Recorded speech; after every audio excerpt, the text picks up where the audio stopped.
క్రైస్తవుల వల్లే ఇండియాలో ఆధునిక వైద్య రంగం వచ్చిందని మీకు తెలుసా? అసలు ఏం జరిగిందో వివరంగా చెప్తా. ఈ వీడియో లైక్ చేసి ఎండ్ వరకు చూడండి. 1498 లో పోర్చుగీస్ వాళ్ళు ఇండియాకు వచ్చారు. కొన్నాళ్లకి తమ సైనికుల కోసం మోడ్రన్ వైద్యశాలలు ఏర్పాటు చేసుకున్నారు.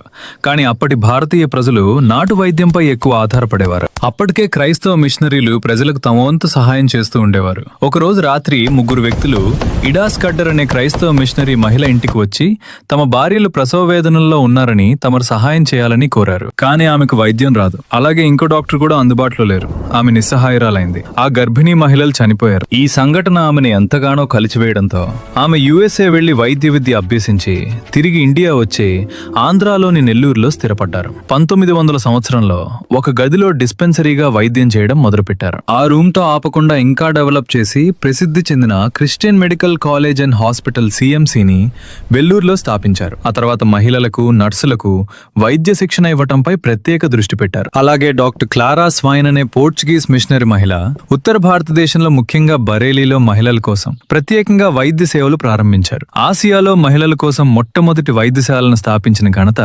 ఈమెకే దక్కుతుంది. ఇంకా చెప్పుకుంటూ పోతే ఎందరో క్రైస్తవుల కృషి ఉంది. ఈ విధంగా క్రైస్తవుల వల్లే ఇండియాలో ఆధునిక వైద్య సేవలు